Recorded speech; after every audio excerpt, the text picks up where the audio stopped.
Anthony Lezoimier, tu étais responsable des investissements digitaux chez JFD Wealth Management. Tu vas nous rappeler ton titre précis. Désormais, tu as rejoint une jeune entreprise suisse. Nous sommes ici à Lausanne, qui s'appelle Swissborg, qui est clairement tournée vers la blockchain et les crypto-monnaies.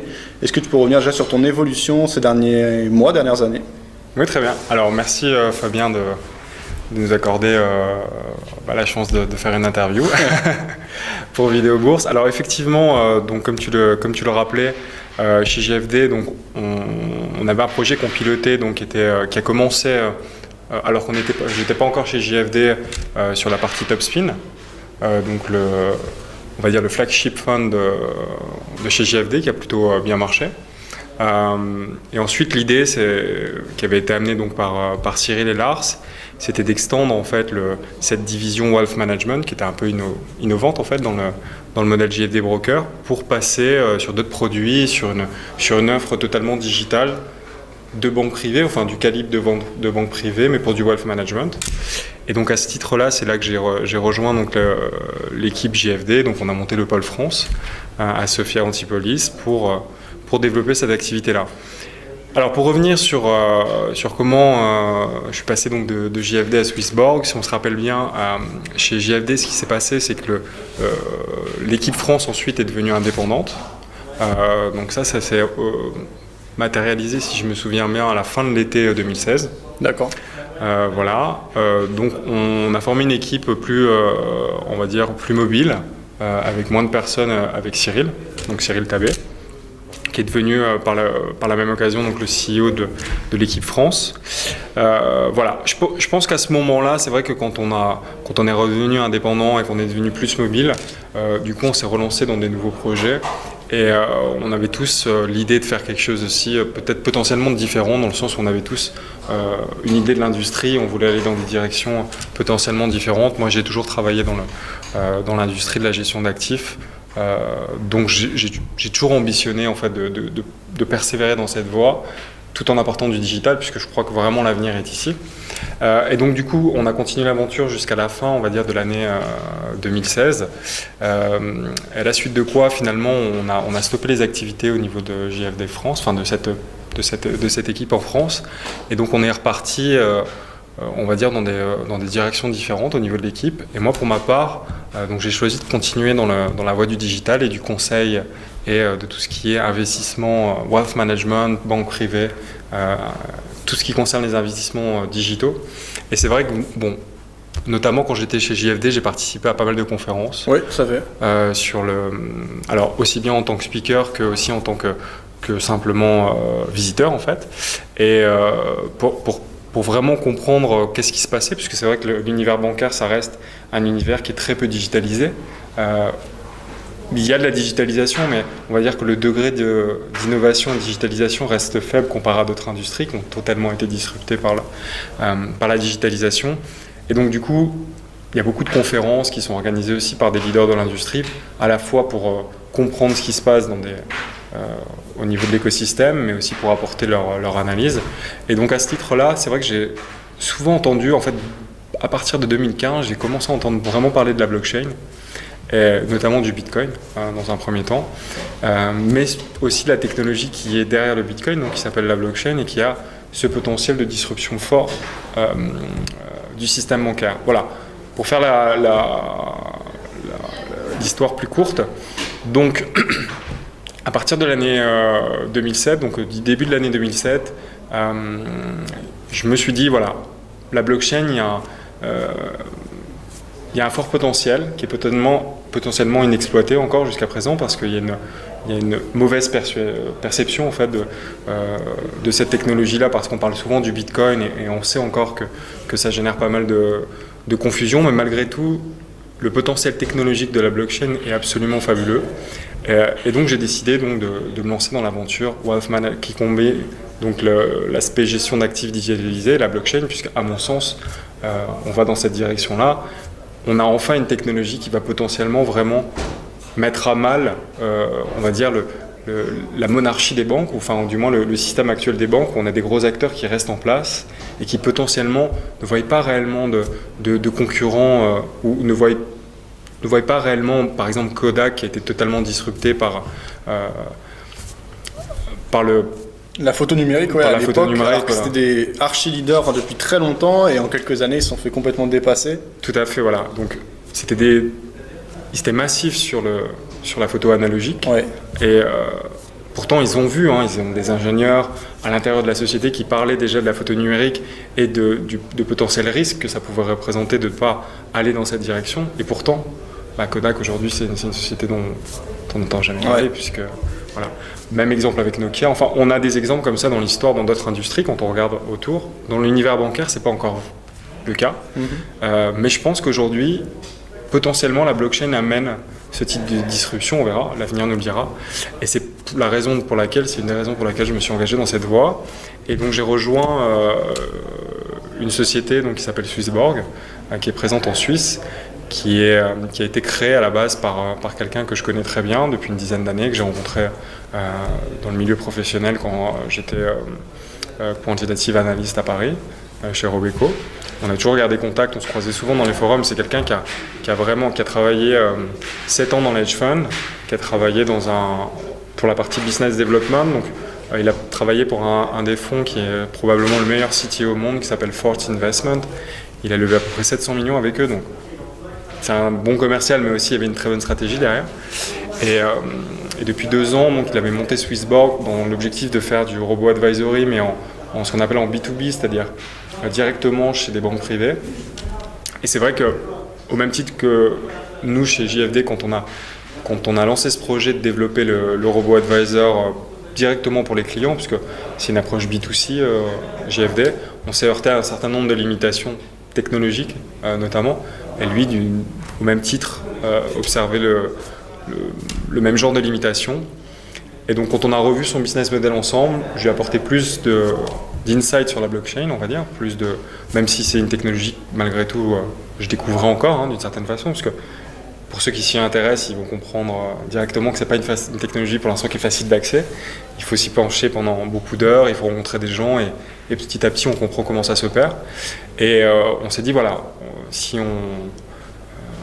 on repense le modèle Swissborg, donc si on reprend la philosophie qui est bonne à la base, c'est-à-dire donner de l'accès à des produits d'investissement qui soient nobles, on va dire, à la masse, rendre les choses accessibles, plus transparentes, plus équitables et aussi plus performantes, eh bien la technologie de la blockchain a sûrement beaucoup à apporter ensuite pour déployer le message et l'intégrer vraiment. Parce que, et je finirai sur ça, la limitation, encore une fois, des robo-advisors, c'est que il y a une certaine innovation qui est portée sur ce qu'on appelle l'onboarding client, c'est-à-dire la façon dont le client va souscrire à un produit financier, mais derrière, les robo-advisors restent dépendants d'un système bancaire qui, lui, opère toujours sur les mêmes règles. Voilà. Et sur la blockchain, en tout cas, on peut mener toutes les opérations, c'est-à-dire aussi bien l'avoir en tant que classe d'actifs, et je pense qu'on va être amené à en reparler dans les prochaines questions, donc c'est-à-dire on peut regarder ça comme un potentiel investissement, c'est-à-dire une fantastique opportunité de faire éventuellement grimper son portefeuille. Ça, c'est le premier aspect, c'est l'aspect financier, mais aussi on peut regarder ça en tant que vraiment technologique, et là on va rentrer peut-être dans des considérations qui intéressent un peu moins la communauté chez Vidéo Bourse, mais néanmoins, pour rester concis sur ce sujet-là, le potentiel technologique derrière, il est énorme aussi. Et on est vraiment en train de révolutionner la façon dont Internet a été construit, les architectures informatiques, la façon dont elles sont construites, devient vraiment révolutionnaire avec la blockchain parce que voilà, ça change beaucoup de choses, on peut en parler rapidement. Mais... Alors effectivement, il y a cet aspect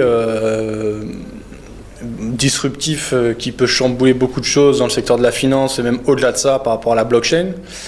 Ça, c'est vrai depuis quelques années. Et par contre, ce qui a créé un engouement énorme depuis le début de l'année, c'est la hausse des cours fulgurante, la hausse de la capitalisation à la fois du Bitcoin, mais aussi de l'ensemble des crypto-monnaies qui est montée jusqu'à 200 milliards.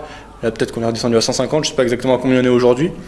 Ça reste un secteur petit, parce que 150 milliards, c'est pas fou par rapport au secteur de la finance. Je ne sais pas si on regarde les ETF ou des produits qui sont bien plus gros, il y en a pas mal. Mais par contre, ce qui est impressionnant, c'est la vitesse avec laquelle ces marchés ont monté et le potentiel qu'il y a derrière. Du coup, aujourd'hui, tout le monde en parle, tout le monde veut se positionner. Et il y a même du coup du bon et du moins bon. Qu'est-ce qui t'a séduit chez Swissborg et en quoi tu penses que Swissborg possède des arguments particulièrement bons pour se développer avec succès dans ce secteur? Alors, c'est plutôt une bonne question. Alors déjà, je suis cofondateur chez Swissborg dans le sens Ok. où quand on a repris la philosophie globale, donc qui avait été amenée par Cyrus Fazel, qui est le CEO, et l'autre cofondateur, mais on a revu vraiment de A à Z en fait le modèle. Donc c'est pour ça que je me suis aussi impliqué dans l'aventure, parce qu'il y a une vraie histoire où on repart un peu d'une feuille blanche. Et je pense que là, je vais parler à titre personnel. J'ai commencé l'entrepreneuriat un certain nombre d'années, et puis c'est quelque chose, et je pense que tu le comprends bien, une fois qu'on y a pris goût, ça donne une certaine dimension qu'on a toujours envie à laquelle en fait, on souhaite vraiment continuer à adhérer. Donc l'aventure entrepreneuriale, c'est quelque chose de séduisant. Maintenant, ça ne vient pas à n'importe quel prix, hein. Donc, ça fait pareil d'une autre discussion, mais ça demande beaucoup d'efforts, beaucoup d'implications. Donc ça, c'est le premier point. Ensuite, vraiment le potentiel de la blockchain, même l'aspect, les gens qu'on rencontre derrière, c'est vraiment quelque chose qui est très stimulant. C'est un environnement qui est encore naissant, même si on peut voir beaucoup de journaux quand on parle. Finalement, comme tu le disais, la capitalisation, si on peut appeler ça boursière, puisque c'est pas réellement coté sur des bourses, mais appelons ça comme ça, reste relativement modeste. Et c'est une classe d'actifs qui est relativement difficile d'accès. Alors, comme tu le disais, il y a certains brokers qui vont proposer des CFD, mais quand on veut vraiment acheter les actifs, en fait, les monnaies digitales en direct, c'est un process qui est un peu plus complexe, moins facile d'accès. Donc beaucoup de gens en parlent. Après, des gens qui investissent réellement ou qui mènent des entreprises on va dire concrètes dans ce domaine-là, il n'y en a pas énormément. Et ça reste une communauté en pleine expansion. Donc il y a vraiment une des caractéristiques importantes de la blockchain, une de ses philosophies, c'est le partage, la transparence, le partage. Et c'est quelque chose qui est vraiment représenté dans cette industrie, c'est-à-dire que quand on rencontre des gens, ils sont toujours prêts à donner des informations, à partager leur expérience, à faire grandir en fait la communauté, à faire passer le mot.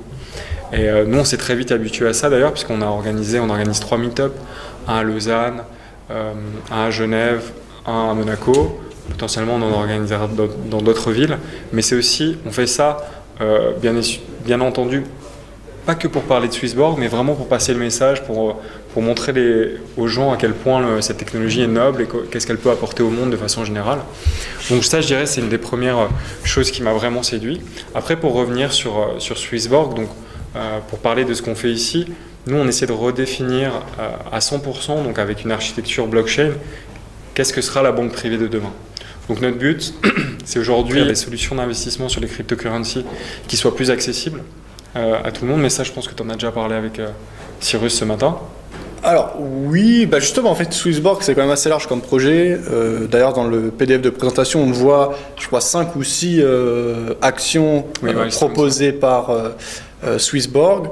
Donc il y a notamment le fait de pouvoir faire de l'investissement actif ou passif sur les crypto-monnaies. Tout à fait, ouais. Il y a l'aspect communautaire et comment rémunérer intelligemment la participation à une communauté sur Internet.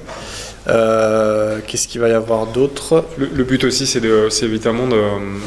En fait, une des raisons principales pour laquelle la crypto ou la blockchain se développe, comme tu dis, d'une façon exponentielle, mais ça pourrait être encore plus exponentiel, parce que si on compare par exemple à la capitalisation de ce qu'on a appelé la bulle Internet au moment où elle était au plus haut, on a encore une capitalisation sur les cryptocurrencies qui est 40 fois inférieure à la market capitalisation de la dot-com bubble, ce qui est énorme en fait. Donc ça veut dire que le potentiel d'upside, potentiel de la blockchain, il est de 40 fois. Si on essaie de faire une comparaison simple, après on sait très bien que le passé ne se répète pas forcément, peut-être que ça se répétera dans une ampleur encore plus grande, puisque le potentiel de disruption est plus grand, dans le sens où on échange de la valeur, alors que sur Internet, on ne fait que véhiculer de l'information. Mais ça, on ne sait pas, donc on verra. Mais en tout cas, on en est là.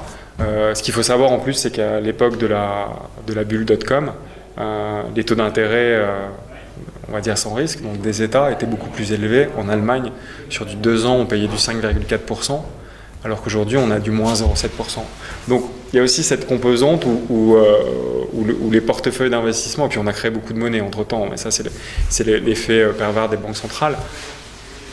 Mais en tout cas, voilà, quand on est un investisseur, qu'est-ce qu'on regarde? On regarde où on peut finalement allouer ses actifs. Et aujourd'hui, l'arbitrage, il n'est pas évident, mais il y a forcément encore plus d'intérêt à aller vers ce genre de classe d'actifs, même si c'est dans une proportion raisonnable, parce qu'en face de ça, on a de l'argent qui est sur des comptes bancaires qui ne rapportent rien, parce que les politiques de taux monétaires sont très faibles. Alors,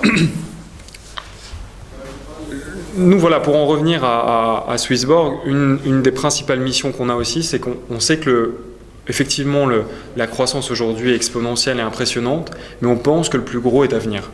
Mais pour ça, il faut des acteurs qui puissent comprendre les deux mondes, donc pas qui sont issus de cet éternel combat, est-ce qu'on est pro-Bitcoin, est-ce qu'on est pro... Voilà. Toujours ce qu'on observe, je dirais, dans les technologies naissantes, c'est-à-dire des gens qui sont contre, des gens qui sont pour, et puis ces deux choses qui s'affrontent. On pense vraiment que non, aujourd'hui, il faut quelqu'un qui est capable de comprendre les deux mondes et qui est capable aussi de s'adresser aux gens qu'on appelle off-chain, c'est-à-dire les gens qui ne sont pas encore investis dans la blockchain, pour qu'ils se sentent assez en confiance pour venir en fait investir et s'indexer à la blockchain. Donc le but, à terme, c'est de créer une banque suisse régulée en Suisse.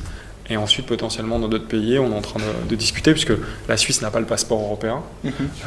Donc, potentiellement, on est aussi en discussion avec une banque en Suède pour avoir, pour le coup, le passeport européen. Et puis après, on verra pour les pays asiatiques, mais ça, c'est à plus long terme. Et c'est vraiment de s'imposer comme une référence en se disant, voilà, quand on souhaite investir sur les cryptocurrencies, on vient chez Swissborg. Après, le pari qu'on fait également, c'est que dans les années à venir, et très vraisemblablement dès l'année prochaine, on va pouvoir construire des portefeuilles qui ne sont pas que indexés sur de la cryptocurrency, mais qui vont aussi être indexés sur des stocks, donc des actions, parce que les actions vont être listées bientôt sur la blockchain. Parce que c'est un modèle qui est beaucoup plus économique, beaucoup plus simple. Et donc du coup, on va progressivement voir de plus en plus de produits financiers qui, eux, vont utiliser la blockchain pour se développer. On a aussi, par exemple, Crédit Suisse, c'est Deutsche Bank, qui a fait des premiers essais d'émettre en fait une bond, donc un titre obligataire sur la blockchain. C'est-à-dire en utilisant la technologie blockchain pour gérer le paiement des coupons et le remboursement. Une fois que ça... et c'est un système... Alors pourquoi ils font ça ?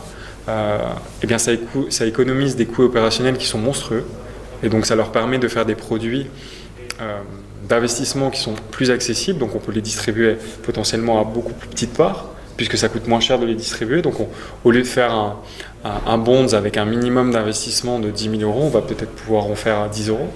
Donc on s'adresse à un plus large public, ce qui veut dire qu'on gagne en liquidité aussi quelque part, et puis on gagne en spectre, c'est plus rentable. Et voilà, donc on s'adresse à une plus grande audience, et eux, d'un point de vue opérationnel, ils gagnent beaucoup d'argent parce qu'ils n'ont pas à gérer toutes les opérations qu'on appelle de middle office et de back office, c'est-à-dire recevoir l'argent, bien confirmer qu'on a payé le bon montant au bon compte titre. Voilà. Donc toutes ces opérations qui engagent beaucoup d'écriture humaine, de contrôle humain, peuvent être délégués à une technologie qui s'appelle la blockchain, puisque ça a l'intérêt. Vraiment, pour reprendre ce que c'est, parce qu'on parle souvent de minage, on parle de beaucoup de termes techniques, mais ce qu'il faut comprendre quand on essaie de définir la blockchain, et notamment au-delà de Bitcoin, la deuxième plus grosse qui s'appelle Ethereum, c'est comment on peut déléguer un maximum d'opérations manuelles à un système informatique autonome. C'est vraiment ça l'idée derrière, et donc quand on se place dans ce contexte-là, on arrive à optimiser énormément d'opérations financières, et donc on a un gain d'argent, donc en productivité et en temps, donc en productivité, qui est absolument faramineux. Donc ce qu'on pense, c'est que si on se place un tout petit peu plus loin, les produits financiers très, très prochainement vont être tous listés sur la blockchain, tous disponibles sur la blockchain, parce que ça fait du sens pour tout le monde. Et donc à partir de ce moment-là, il faudra un acteur, il faudra au moins une banque, et on espère que ça sera nous, qui sera là pour pouvoir créer des portefeuilles, que ça soit sur la cryptocurrency ou des portefeuilles beaucoup plus larges, dans des obligations, des actions, des commodities. On voit déjà des commodities qui utilisent donc la blockchain pour leur process d'achat et de vente. Et donc, voilà. Par contre, quand tu dis la blockchain, c'est plutôt les blockchains, puisque vous vous basez sur la blockchain d'Ethereum. Oui. Ceci dit, après il y a la blockchain du Bitcoin, c'est les mêmes principes, mais par contre c'est indépendant les uns des autres. Tout à fait. Alors quand je dis la blockchain, je veux dire la technologie blockchain. Ouais. Je simplifie, mais et quelle qu'elle soit, voilà. Après, parce que ça peut être un gros enjeu. Tu dis si demain les actions sont cotées sur une blockchain, ce sera crucial de savoir sur laquelle, et celle qui aura cette opportunité va complètement exploser par exemple. Alors ça c'est vrai, a priori celle qui est le mieux placée c'est Ethereum, mais on verra, parce qu'il y a d'autres technologies qui essaient de se positionner, il y a certaines limitations techniques et en termes de scalabilité et de coûts à Ethereum qui font qu'on verra comment ça va évoluer. Potentiellement ça sera d'autres, il y a des gens qui essaient de prendre ce segment-là. Notre compréhension, notre pari, c'est qu'il y en aura une à la fin qui triomphe, un peu comme souvent dans les technologies. Ouais. C'est pas forcément d'ailleurs la meilleure qui triomphe, mais c'est celle qui est supportée par la plus grande communauté. Ce qui nous encourage à penser que Bitcoin et Ethereum vont rester, même si éventuellement il y a des limitations technologiques parce que ça a été les premières. Donc quand on est premier, on monte les failles et on monte la voie aux autres. Mais malgré tout, l'important c'est la communauté qui supporte le protocole derrière. Donc c'est une remarque relativement juste ce que tu fais. Il y a aussi des initiatives, notamment on a un bon contact en Corée du Sud, qui est à la tête donc d'un incubateur qui travaille sur plusieurs technologies, et ils ont ce projet de faire justement une blockchain qui interopère avec plusieurs blockchains. Donc potentiellement ça peut être aussi une solution. Voilà. Après, technologiquement parlant, il y a toujours des façons de retravailler quand même l'information et de faire interopérer les blockchains. C'est pas encore une fois, on est dans une technologie naissante, donc on verra comment le marché et surtout la perception et l'usage évoluent.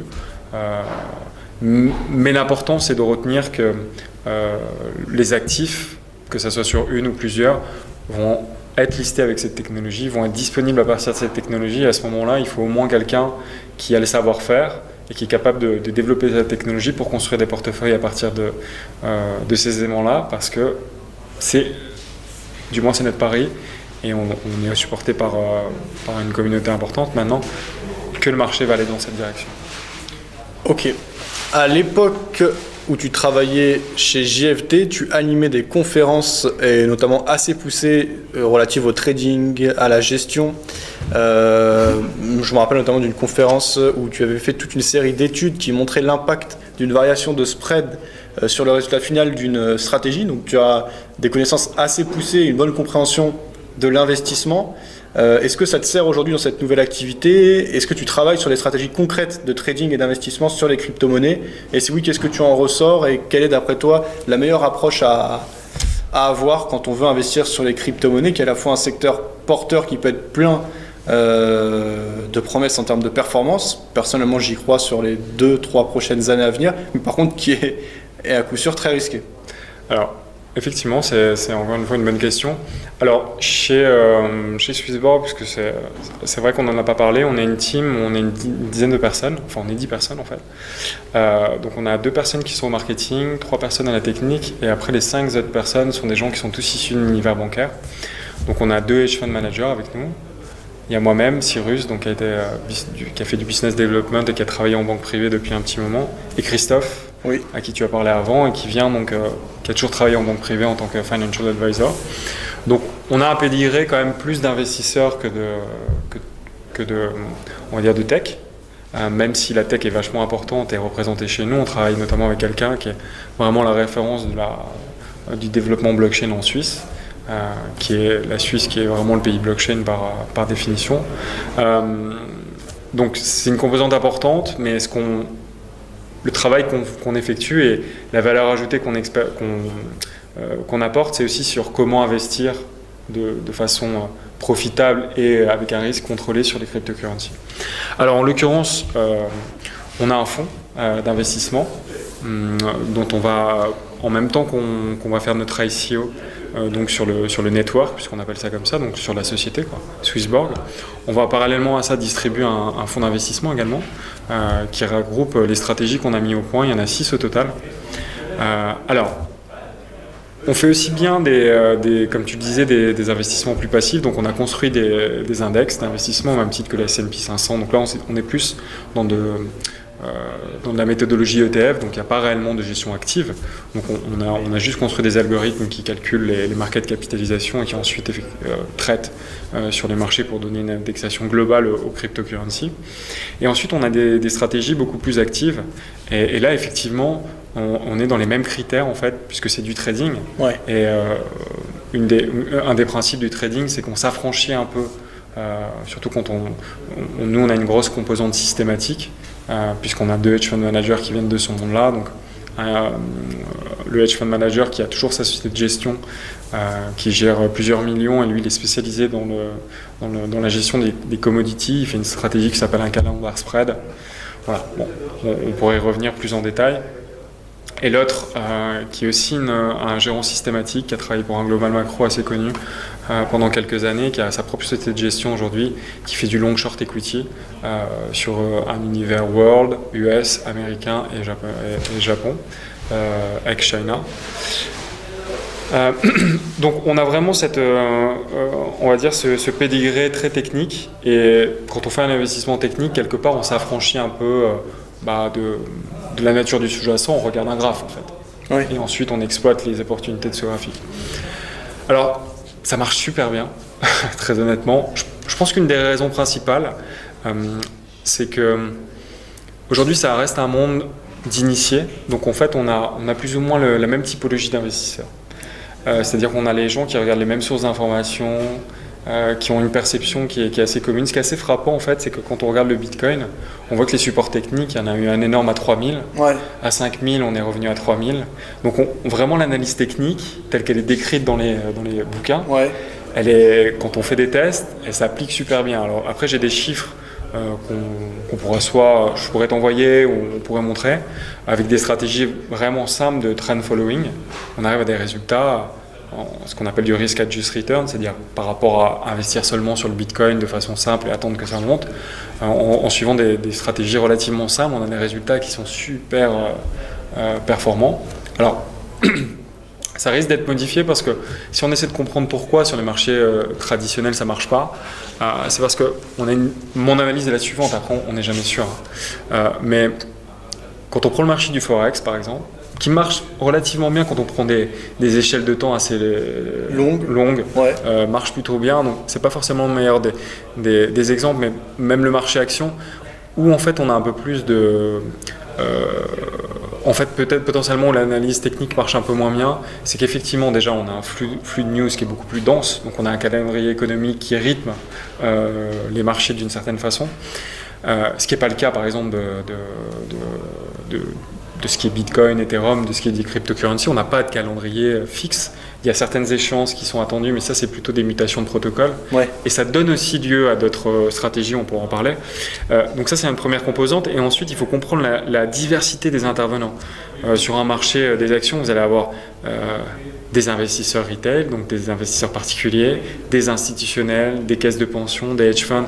Donc en fait on a toute une nature d'intervenants qui interviennent tous pour des raisons et des dimensions temporelles différentes, mais qui ont aussi des contraintes en fait... on va dire, techniques, donc des contraintes par construction qui leur sont imposées. Ce qui n'est pas le cas des cryptos. Je prends un exemple. Quand vous travaillez, par exemple, dans un fonds de retraite, vous devez respecter ce qu'on appelle une tracking error. C'est-à-dire qu'en fait, on va définir un benchmark, c'est-à-dire une performance type qu'on veut atteindre. Et si on dévie trop de cette performance par le haut ou par le bas, on va corriger notre allocation d'actifs indépendamment de ce qu'on pense de ce que le marché va faire. C'est-à-dire qu'on n'est pas dans une considération... dans une perspective de faire un gain, mais on est plutôt dans un contrôle de risk management par rapport à des engagements qu'on a pris contractuels face à une communauté. Donc, on est plus on a un bateau et il faut qu'on pilote. Bon, on a de l'emerging market, par exemple, ça marche super bien, on voudrait en garder, mais ça apporte une volatilité au portefeuille qui est contre ce qu'on a initialement spécifié, donc on en vend, par exemple, pour autre chose. Donc, dans les marchés financiers, il y a aussi des gens qui allouent et puis après, par exemple, on a des ETF qui, eux, achètent systématiquement sur des règles qui sont encore une fois indépendants des considérations qu'on peut se faire de où va aller le marché, quel est le potentiel de croissance. On a des règles qui sont plus de l'ordre systématique de construction. Et donc ça amène des flux qui sont aussi différents. D'ailleurs, il y a des stratégies qui exploitent ça sur les marchés financiers, qui s'appellent notamment des stratégies d'index arbitrage, qui arbitrent le stock qui sort d'un indice et celui qui rentre. Et puis, ils arrivent à gagner de l'argent comme ça. On n'a pas encore ça sur les cryptocurrencies parce que c'est un marché qui est totalement libre. Et donc, du coup, il n'y a pas de flux qui peut être inexpliqué parce que, par exemple, une banque centrale a décidé de faire ci ou de faire ça. Donc, on n'a pas ce flux-là. Donc, on a vraiment plus de ce que le marché veut vraiment, et donc du coup ça donne beaucoup plus lieu à l'analyse technique. Donc les résultats sont vachement satisfaisants. Donc ça c'est un deuxième pilier de nos stratégies. Un troisième pilier, c'est l'arbitrage. Parce qu'il y a et là, donc là ça demande plus de déployer le système informatique qui va bien, mais il y a des situations d'arbitrage qui se matérialisent sur certains échanges. D'accord. C'est pareil, je pourrais t'envoyer des résultats qu'on a fait. Au-delà des échanges, il y a même des façons en fait par lesquelles les tokens, donc en fait, on va dire que l'équivalent d'une action au niveau des cryptocurrencies, ça s'appelle un token. Ouais. Et en fait, donc il y a un marché primaire au même titre que les actions. Donc ça s'appelle les ICO. Ouais. Qui correspondent aux IPO du monde qu'on connaisse plus des actions. Et ensuite, il y a un marché secondaire, donc c'est du trading traditionnel. Et même, en fait, au-delà des différences de cotation qui peuvent exister entre deux exchanges, donc qui donnent lieu à des arbitrages, encore, bon, il y a de plus en plus de gens qui sont sur ça, donc finalement, les opportunités restent plus faibles. Mais il y a des fois des arbitrages qui peuvent se faire parce que on a des sociétés qui continuent d'émettre leurs tokens sur le primaire, tandis que le token code déjà sur le secondaire. Donc ça donne lieu à des situations d'arbitrage complètement hallucinantes. On a déjà fait des 20% dans une journée en étant long sur le primaire et short sur le secondaire. Donc en risque neutre en fait. Ouais. Après on s'étolait, donc c'est assez intéressant. Un des épisodes aussi, nous on appelle ça de l'event driven, donc parce qu'on c'est un peu on va dire le parallèle avec ce qui se passe dans le monde plus traditionnel.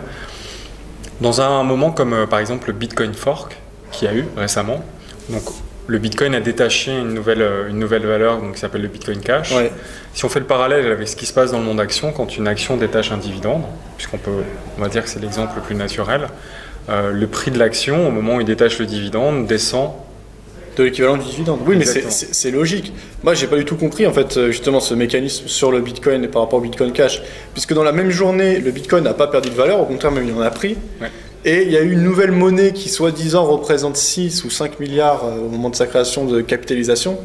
Or, qu'est-ce que ça veut dire qu'on la valorise 5 à 6 milliards et ils n'ont pas été créés, ils n'ont pas été investis réellement en monnaie fiduciaire. C'est 5 ou 6 milliards. Donc, j'ai du mal. Moi, ça m'a plus fait peur qu'autre chose. Ça m'a plus rebuté, moi, cet aspect-là que intéressé, tu vois. Ça, c'est vrai que c'est une autre discussion, mais souvent, ce que je dis aussi, c'est que d'une certaine façon, quand les banques centrales produisent de la valeur de monnaie, est-ce qu'il y a une perte directe ? On est en train d'augmenter, en fait. Ouais. Ce qu'on a eu, c'est qu'on a le Bitcoin qui est effectivement une taille fixe, je ne sais plus si c'est 2 milliards. Donc il y a un supply, donc une quantité de tokens en circulation qui est limitée, je crois que c'est 2 millions. Et, Je crois que c'est 100 millions, non ? Ah, tu parles de l'Ethereum là ? Non, je parle du Bitcoin. Bitcoin, c'est pas 100 millions sur le Non, Bitcoin ? je crois que c'est 2 millions. Ouais. Ah bon ? Ouais. Peut-être. Bon, enfin, ouais, ok. Ouais. Je suis sûr que les gens iront vérifier et qu'on se fera reprendre. C'est pas très bien de. Voilà. Mais bon. 21 millions. Je sais pas, 21 millions ? Peut-être, ouais. Enfin. Bon, c'est quelque chose. Là, j'ai pas fait mes homework. Bon, ça m'échappe là. Mais donc voilà. Du coup, bon, de toute façon, c'est simple. Il y a la market cap, ouais, elle doit faire. Ouais, bon, bref. Bon. Elle fait à peu près 80 milliards, donc bref. Bon, c'est une autre discussion. Et pour un prix qui vaut 4000, donc on est dans un facteur de 2. Est-ce que c'est 2 millions Bon, on verra. Alors, donc pour revenir à ce Bitcoin Cash, ce qui s'est passé, et c'était assez exceptionnel, c'est comme il n'y a pas de règle globale, hein, comme sur, par exemple, Euronext, Nasdaq. Bon, quand un titre cote sur une place de cotation et qui cote en même temps sur une autre, sur le marché américain et européen, il y a très peu de situations d'arbitrage. Parce que, voilà. Et ensuite, il y a aussi des règles communes qui sont par exemple, quand le dividende détache le prix de l'action bouge de la même façon. Ce qui s'est passé en fait, et ça c'était vraiment très intéressant, c'est pareil, donc quand on achète par exemple un futur, ça tient compte des dividendes et ça discount le prix des dividendes dans son prix. Là, ce qui s'est passé, c'est que donc on savait clairement que Bitcoin allait détacher un coupon, si on peut l'appeler comme ça, ou allait détacher du Bitcoin Cash et donc créer une valeur supplémentaire. Difficile de déterminer, même si ça cotait déjà sur des marchés en Asie en futur, difficile de déterminer réellement ce que ça allait valoir, mais on savait qu'il allait avoir un détachement. Et on avait des échanges qui proposaient des futurs. Donc, il faut vous rappeler, hein, la blockchain, les échanges sont en peer-to-peer. Donc, dans la mesure où on a un intérêt vendeur et acheteur, les règles sont clairement transparentes, ça marche. Donc, on avait des échanges qui proposaient des futurs qui, eux, n'intégraient pas la différence de prix potentielle à venir. Donc, on se retrouvait dans une situation où on pouvait acheter le Bitcoin en cash, quoi. Donc, acheter la valeur physique du Bitcoin, enfin digitale, et en même temps être vendeur de son futur sur un échange, en échange de marge, puisque ça marche comme n'importe quel broker sur marge, donc il faut quand même fournir un certain nombre des dollars en marge, quoi, pour pouvoir le shorter, mais on avait sur l'échange auquel je pense, notamment il y avait un levier jusqu'à 5 de possible, donc c'est quand même ce qui fait conditionner peu de marge. Donc on se retrouvait dans une situation où on était acheteur de Bitcoin, short du futur, donc on était neutre. Après l'event du détachement du Bitcoin Cash, on se retrouvait dans une situation où on avait le Bitcoin, on était short du futur, donc la base était très faible, donc ça nous avait coûté peut-être en financement 20 ou 30 dollars, je ne me rappelle plus exactement, donc vachement faible. Et on se retrouve avec une valeur en face qui a été détachée, donc sans risque, qui au moment où elle a coté dans les 400 dollars. Ouais. Donc on s'est retrouvé dans une situation d'arbitrage sur une situation où il y a du volume, puisqu'on est arrivé à 6 milliards de market cap sur le Bitcoin Cash. Donc cet arbitrage-là, il pouvait être fait dans des volumes vachement importants. Donc on se retrouvait dans une situation où on payait à peu près... donc ce qu'il fallait faire, c'était acheter bien sûr le Bitcoin. Donc ça, on va dire qu'à ce moment-là, ça coûtait à peu près 3000 dollars, c'est un peu moins, c'était plutôt 2750, donc ça coûtait 2750. En même temps, il fallait vendre l'équivalent sur un futur, mais il fallait mettre 5% de marge. Donc on va dire pour simplifier, 5 fois, il fallait mettre 20% de marge puisqu'on avait un levier de 5.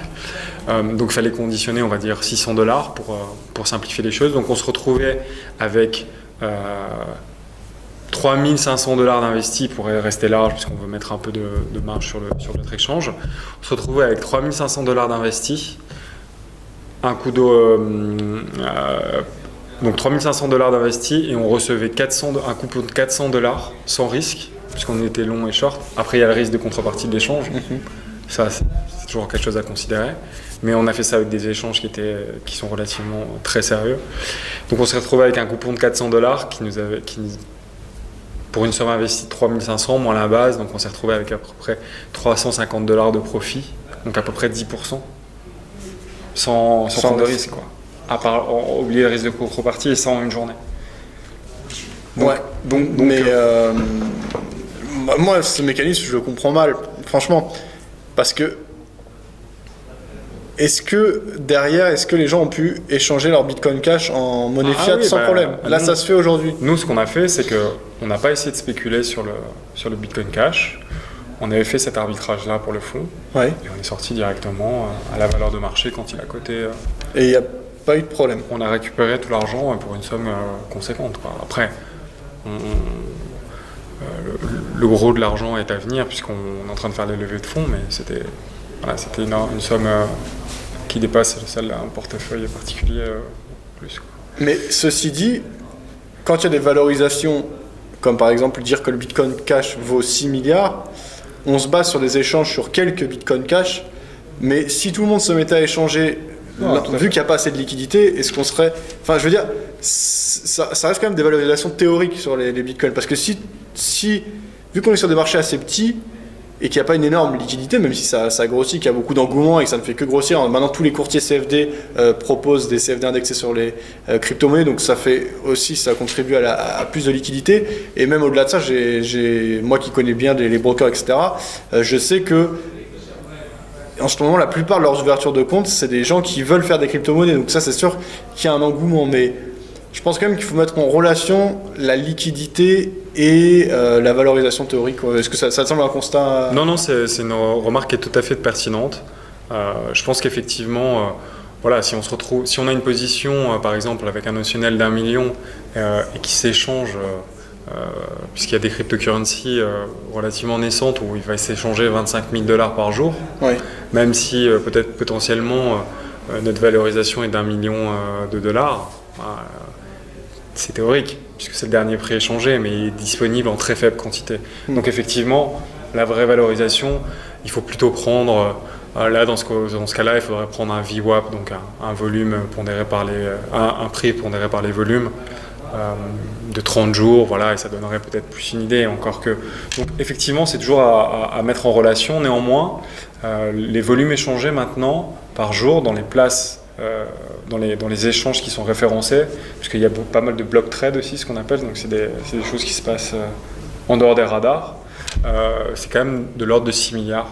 Donc on commence à avoir une liquidité correcte. Maintenant, effectivement, c'est pas...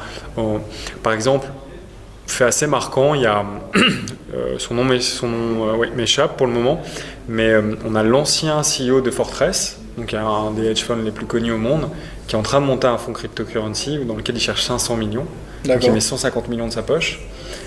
Mais potentiellement, ça c'est... Alors voilà, on peut le prendre de deux façons. Soit on se dit, voilà, ça va être complètement disrupter le marché, ça risque de créer des problèmes. Ou alors on peut se dire, comme il y a ce que tu dis là, ça amène une deuxième réflexion, c'est qu'on est encore dans un marché de flux.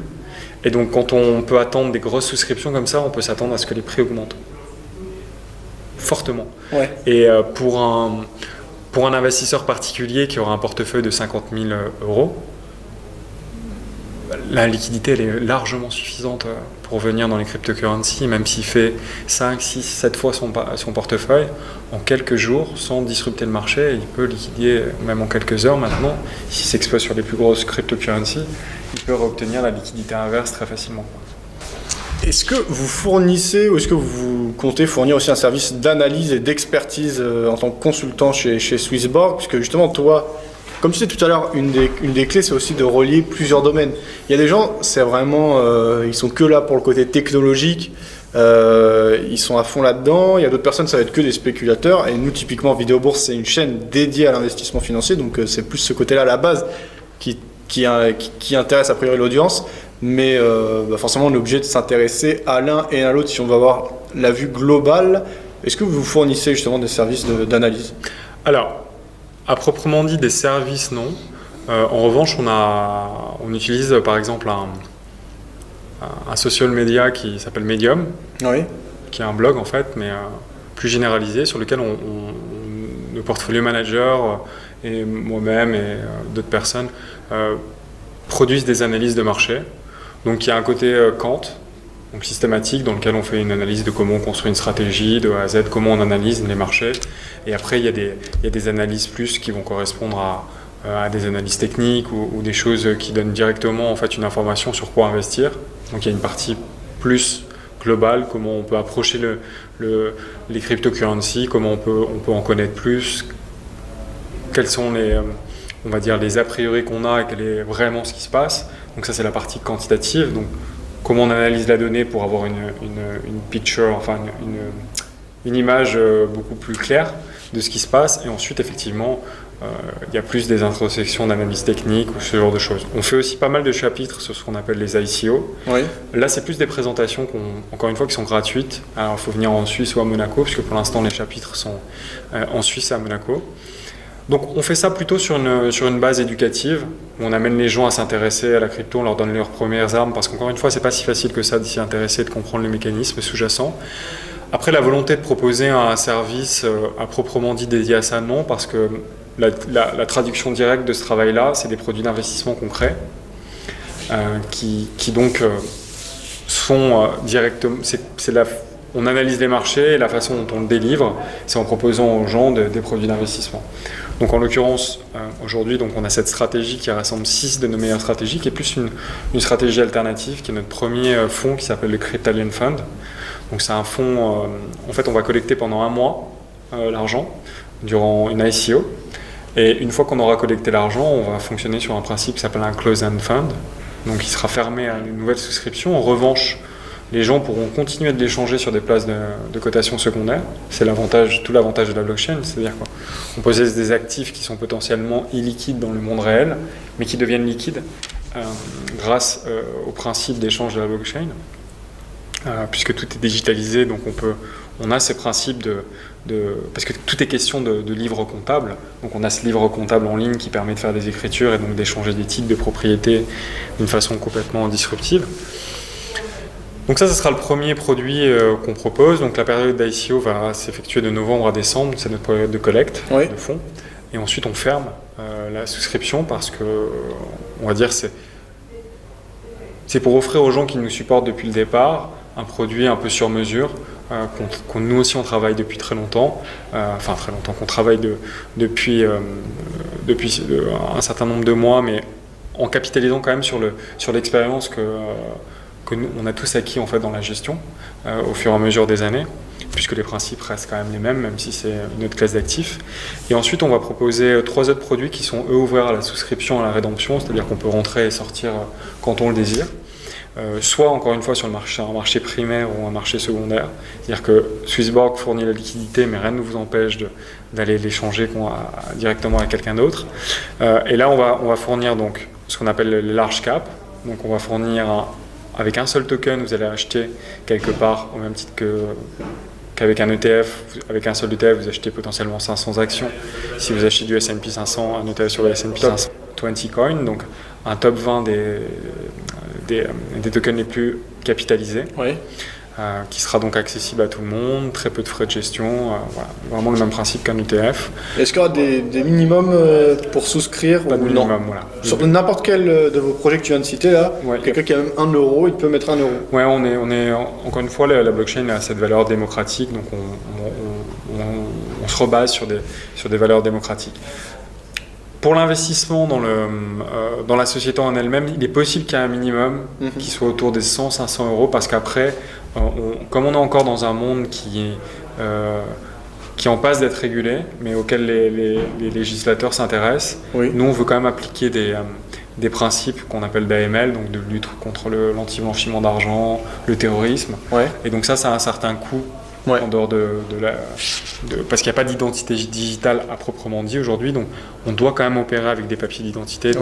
Donc ça a un coût auquel nous on ne peut pas assumer. Si quelqu'un met 1 euro, mais que derrière ça nous coûte 50 euros, voilà, on est en train d'étudier on essaie de tirer au maximum vers le bas. Mais si ça a un coût trop important, on va réussir. Donc on est dans cette idée-là. Mais le but, on garde toujours à l'esprit qu'on essaie vraiment de faire une base démocratique à fond. Et donc l'idée, c'est de faire quelque chose de très démocratique. Et c'est pourquoi on essaiera au maximum à chaque fois d'offrir une solution avec un minimum d'investissement aussi faible qu'il puisse être. Dernier produit qu'on produit, c'est un produit qui est purement ciblé sur les ICO. Donc on va dire là, on est plus dans du domaine du crowdfunding, mais encore une fois liquide.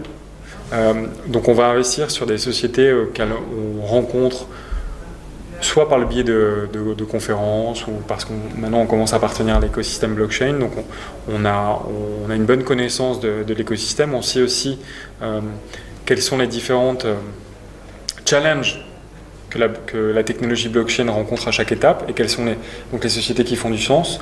Ensuite, on a mis un process qu'on appelle de due diligence, dans lequel on fait une première analyse qualitative de la société. Donc on regarde les dirigeants, où elle est incorporée, quel est le schéma avec lequel elle lève de l'argent, par quelle société d'avocats elle est advisée. Donc voilà, on a un process de tri comme ça, et ensuite on a un process plus quantitatif. Donc effectivement, là, on va analyser différentes métriques, le positionnement, la valorisation, des choses plus techniques, la technologie sur laquelle elle capitalise. Voilà. Donc le but, c'est nous, on donne des segments de cette connaissance à travers des canaux informels, comme les médias sociaux. Éventuellement, ça pourrait faire l'objet d'un webinaire chez toi, ou d'autres médias, sur une base gratuite. Ça, c'est parce qu'on veut que la blockchain soit de plus en plus connue. Et parallèlement à ça, ensuite, c'est une expertise qu'on développe aussi à l'intérieur de la société, mais il n'y a pas de vocation de faire des formations, de livrer, mais la vocation, c'est de traduire ça dans des produits financiers et accessibles. Voilà. Très bien. Justement, ce soir, vous allez animer un meet-up, c'est aussi une manière de communiquer. Vous en faites beaucoup ici en Suisse. Est-ce que vous prévoyez d'en faire, pourquoi pas, en France? Alors, il y en a un à Monaco, c'est pas réellement la France. Ouais. On est en discussion pour Paris, ouais. On parle avec Ledger. Éventuellement, on voudrait même ouvrir le spectre un peu plus grand. C'est ce qu'on fait déjà à Monaco. On va parler des fintech en fait, de façon générale. Ouais. Et puis inclure bien sûr la blockchain, puisqu'on pense que ça reste quand même la technologie dominante avec l'intelligence artificielle. Mais l'intelligence artificielle, quand on en regarde bien, a beaucoup à capitaliser sur la blockchain, puisque c'est une base de données ouverte. Donc ça donne le potentiel à beaucoup de data de venir alimenter en fait, les intelligences artificielles. Encore une fois, c'est un autre sujet, mais c'est très connecté tout ça. Donc voilà, on veut vraiment dire il y a un écosystème qui se crée, il y a des belles choses qui sont en train de se créer. On a la chance d'avoir la blockchain, même si c'est vrai qu'il y a certains abus qui sont pratiqués dans les ICO aujourd'hui, mais on pense que 2018, on voit les régulateurs là qui commencent à mettre la main dessus. C'est pour des bonnes choses et des mauvaises choses. Ça ne peut pas s'arrêter à notre sens. Déjà, la blockchain, c'est quelque chose de... toutes les technologies blockchain sont difficiles à contrôler parce qu'il n'y a pas de serveur centralisé. Ouais. Si, par exemple, on le voit très bien en Chine, ce qui s'est passé dans le passé avec des sociétés technologiques, une fois que le gouvernement chinois a décidé d'arrêter une société technologique, on va chez eux, on ouvre les portes, on ferme le serveur et la société, elle n'existe plus. Et là, on a contrôlé les choses. Là, comme il y a ce qu'on va appeler l'ubiquité de l'information, donc il n'y a pas de data qui est centralisée, mais c'est de la data qui est distribuée sur tous les serveurs dans le monde entier en fait. Il n'y a pas de possibilité en fait d'arrêter. On peut avoir une politique préventive, donc c'est ce qu'ils font, interdire, sanctionner localement, mais arrêter on peut pas.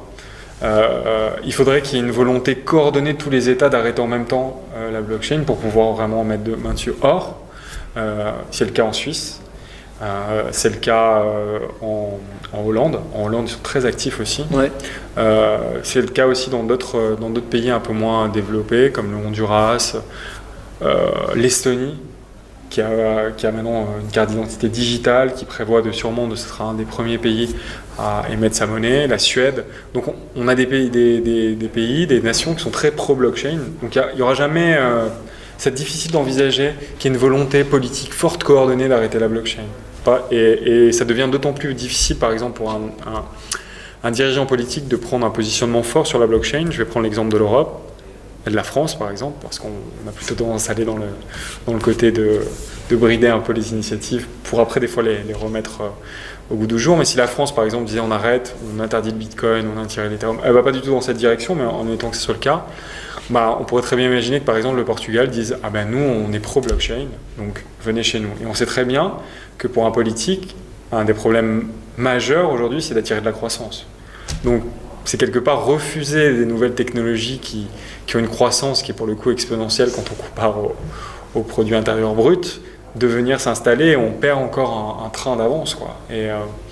Et donc du coup, c'est difficile d'un point de vue politique d'avoir ce positionnement fort. En Chine, c'est différent parce que la perception, il y a des élections déjà, qui vont être dans 2 mois, il me semble. Donc il y a une volonté de s'afficher quand même quelque chose de fort, d'avoir. Donc c'est plus culturel. Et après les élections, notre lecture, c'est que de toute façon, ça va.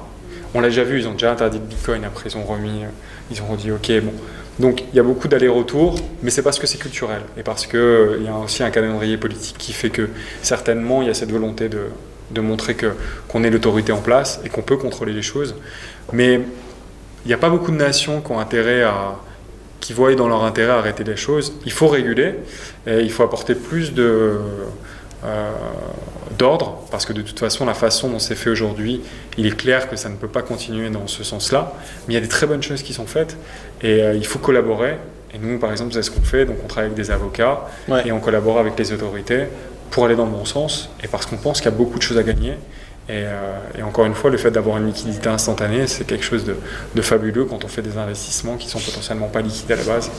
Mais encore une fois, ils sont pas liquides, pas parce qu'il n'y a pas de marché, c'est-à-dire pas parce que les gens ne veulent pas les changer, c'est ce que la blockchain a démontré, mais parce qu'on a des technologies sous-jacentes, notamment à cause du système bancaire, qui sont trop coûteuses et trop obsolètes pour pouvoir faciliter cet échange et donc cette liquidité.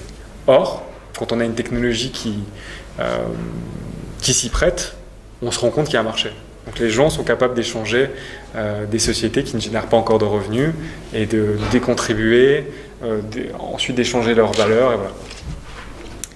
Dernière question qui va être concrète, et c'est histoire de faire une question un peu buzz. À quel niveau tu vois le Bitcoin et l'Ethereum dans 2 ans? Waouh, c'est une bonne question. Alors, on va y aller progressivement. Je pense que d'ici 6 mois, on va voir le Bitcoin à 10 000. Ouais. Et l'Ethereum certainement à 1000. Ok. Voilà. À 2 ans, j'ai plus de conviction sur le Bitcoin, même si je crois que la technologie de l'Ethereum est beaucoup plus disruptive. C'est tellement gros. Et en même temps, il y a des problèmes de scalabilité où là, par exemple, on va dire, j'ai plus de mal à voir si vraiment on va réussir à passer le cap, même s'il y a des solutions comme ce qu'on appelle IFPS, qui permet de stocker beaucoup de données sur la blockchain par des systèmes cryptographiques sans la stocker directement sur la blockchain.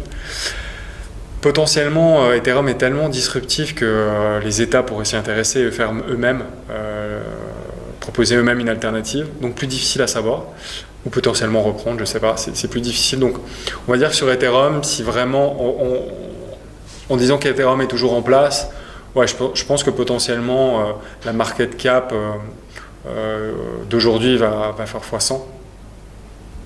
Ça serait plutôt mon forecast, donc on serait autour des 25 000, 30 000 dollars. Et je pense que sur le Bitcoin, quand on voit des gens qui font on va dire au début ça paraît un peu du zèle à 1 million, je pense que voilà, un forecast raisonnable sur le Bitcoin, oui, je pense qu'il peut y avoir des mutations dans la façon dont c'est fait, parce que ça peut paraître bizarre d'avoir une currency avec un notionnel très élevé, mais oui, 100 000, je pense que ça reste un target qui n'est pas complètement fou à 2 ans. Voilà. Après, il y a 2 façons de le percevoir. C'est soit le Bitcoin qui monte, soit c'est l'effondrement en fait, de nos propres fiat currency, c'est-à-dire qu'en fait, ils ne montent pas, c'est juste par effet de base, c'est-à-dire que en fait, c'est nos propres monnaies qui perdent de leur valeur, quoi, parce qu'elles sont comparées à quelque chose qui, lui, en a potentiellement plus. Voilà, bon. C'est plus philosophique comme débat. C'est bien, en plus, au moins, tu as donné des chiffres précis, c'est une bonne chose. Je sais que là, il y a quelques temps, par exemple, il y a le fondateur de McAfee, justement John McAfee, qui avait fait une déclaration tonitruante, et lui disait d'ici 5 ans, je crois, ou 3 ans, voir le Bitcoin à 500 000 dollars. On verra, mais bon, c'est juste des chiffres donnés comme ça qui donnent des idées. En tout cas, Anthony, on te retrouve sur Swissborg, ça c'est certain. Le site internet s'affiche sous cette vidéo, peut-être également sur les réseaux sociaux. Avec grand plaisir. Merci Anthony, et on regarde votre conférence. Allez, merci.